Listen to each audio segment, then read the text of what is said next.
श्री तारतम सागर नेपाली स्वरूपको परिक्रमा ग्रन्थको 17औं प्रकरण। जमुना पारीका वनको विशेषता। यमुना पारी अक्षरधामतिरका वन प्रदेशलाई पनि यसै गरी हृदयङ्गम गर्नुहोस्। जमुना किनारमा पंक्तिबद्ध वृक्षहरूका हाँगा सर्वत्र एक समान दृष्टिगोचर हुन्छन्। जहाँसम्म दृष्टि पुग्दछ त्यहाँसम्म वन देखिन्छ। यमुना तटमा शोभायमान यस वनका वृक्षका हाँगाहरूका तल यमुना प्रवाहित हुन्छ। यमुनाका दुवैतिर वन सुशोभित छन्। मध्यमा यमुनाको पानी प्रवाहित हुन्छ। यस पानीको ज्योति आकाशमा पनि असीमित हुन्छ। यस अलौकिक प्रकाशको वर्णन कसरी हुन सक्दछ। यो वन अक्षरधामको महलसम्म पुगेको छ।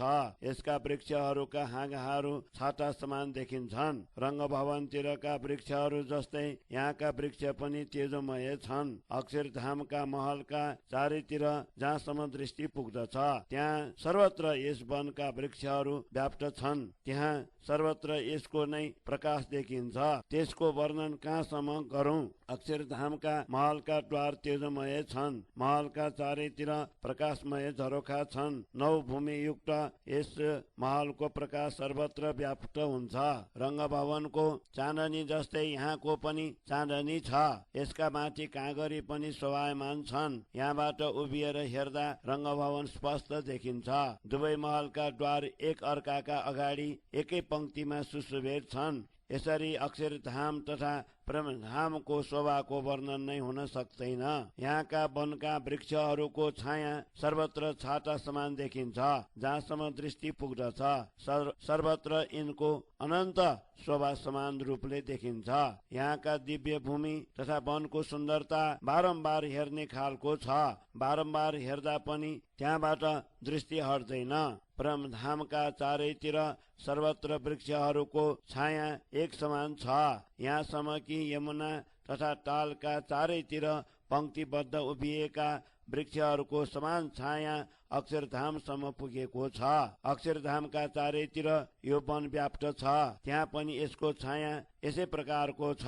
यस शोभाको वर्णन यस नश्वर जिब्रोद्वारा कसरी गरौं।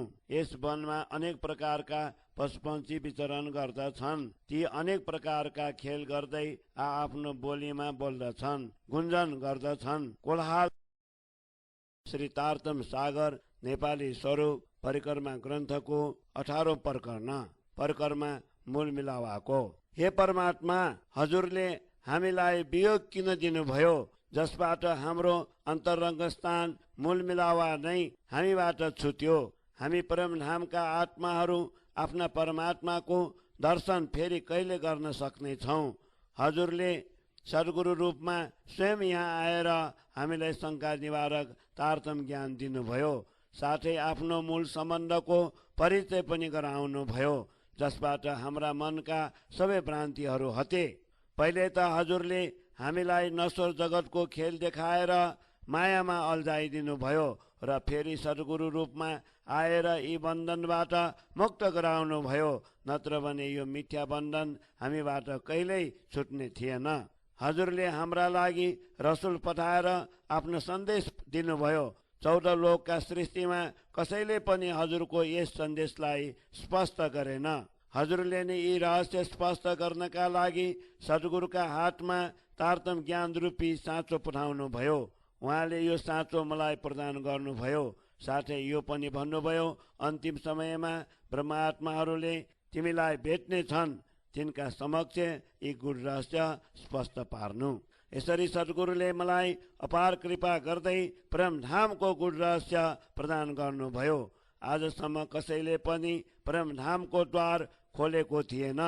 सद्गुरुले मलाई यी विषयमा स्पष्ट सम्झाउनु भयो। सद्गुरुले मलाई परमात्माका साथ भएको एकान्त चर्चाको गुड रहस्य स्पष्ट सम्झाउनु भयो। यसरी शङ्का निवारक तारतम ज्ञान प्रदान गरेर उहाँले मलाई परमधामका सबै रहस्य स्पष्ट पार्नुभयो। वास्तवमा नश्वर जगतमा आएपछि ब्रह्मात्माहरूलाई परमधामको शाश्वत आनन्दको विस्मृति भयो। नत्र भने अहिलेसम्म हाम्रा हृदयमा परमधामको प्रेम किन प्रकट भएन, जबकि हाम्रो सम्बन्ध परमात्मासँग छ। यसरी परमात्माले हामीमाथि अपार दया गर्दै परमधामको मूल आनन्द फेरि प्रदान गर्नुभयो, जसको सम्बन्ध साक्षात परमात्मासँग छ। यस्ता ब्रह्मात्माहरू यी कुरा सुनेर किन जागृत हुँदैनन्? अब त ब्रह्मात्माहरूले शङ्का निवारक ज्ञान प्राप्त गरेका छन् तापनि अहिलेसम्म ती आफ्ना आँखा किन खोल्दैनन्, जसको सम्बन्ध परमात्मासँग छ? यस्ता ब्रह्मात्माहरूको हृदयमा अहिलेसम्म शाश्वत प्रेम किन प्रकट भइरहेको छैन? परमात्माको ज्ञान प्राप्त भएपछि हामीलाई परमधामका प्रत्येक वस्तुको शुद्धि भयो तापनि जसको सम्बन्ध साक्षात अक्षरातीतका साथ छ, यस्ता परमात्माहरूलाई त्यो प्रेम प्राप्त भइरहेको छैन। परमधाममा त हामी परमात्माका चरणबाट क्षणमात्रका लागि पनि दूर भएनौं, तर संसारमा धेरै समय बितिसक्यो के परमात्मालाई यी सबै कुरा थाहा छैन? हाम्रो मूल सम्बन्ध अब कहाँ गयो? परमात्माले यस नश्वर जगतमा पनि परमधामको अलौकिक आनन्दको अनुभव गराउनु भयो। उहाँले यहाँ आफ्नो शाश्वत ज्ञान पठाउनु भयो तापनि उहाँका साथ हाम्रो सम्बन्ध कहाँ छुट्यो? 14 लोकका प्राणी बेसुद्धीमा परेका थिए। यस्तो स्थितिमा तारतम ज्ञान प्रदान गरेर परमात्माले हामीलाई शङ्का रहित बनाइदिनु भयो र परमधामका सबै शाश्वत सुख प्रदान गर्नुभयो। यसरी परमात्माले आफ्नो प्रगाढ सम्बन्धको परिचय दिनुभएको छ। परमधाममा हाम्रो हाँसो गर्नका लागि परमात्माले हामीलाई यसरी 3 पटक मायाको खेल देखाउनु भयो। हाम्रो प्रेमको सामर्थ्य हेर्नका लागि नै उहाँले यस्तो गर्नुभयो। हामीले उहाँको सम्बन्धलाई भुल्यौं।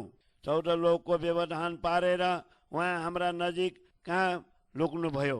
वास्तवमा परमात्मा चिन्तनद्वारा अति नजिक हुनुहुन्छ तापनि उहाँका साथ हाम्रो यो सम्बन्ध छुट्यो। हामीलाई त यो पनि शुद्धि थिएन। हजुर हामीदेखि कुन दिशामा बस्नु भएको छ र हामी हजुरदेखि कता छौं? हजुर र हामी बीच ब्रह्माण्डको यो व्यवधान किन पर्यो र हामी कसरी हजुरका चरण समातेर बसेका छौं? पहिले भ्रमको आवरण पारेर ब्रह्मात्माहरूलाई किन छलरूपी संसारमा पठाउनु भयो? फेरि यस आवरणलाई हटाउनका लागि तारतम ज्ञान रूपी साँचो तथा जागृत बुद्धि प्रदान गर्नुभयो।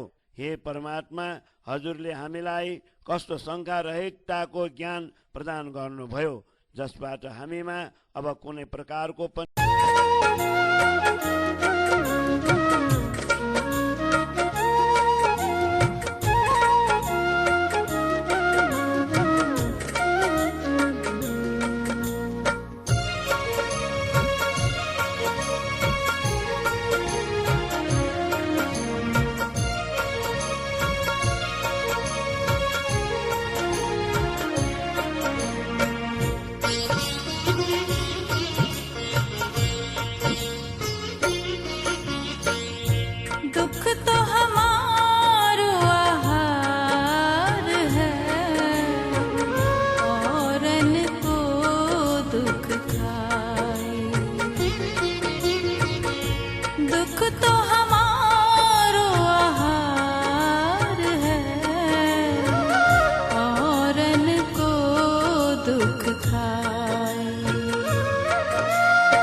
दुख तो हमारा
तो हमारा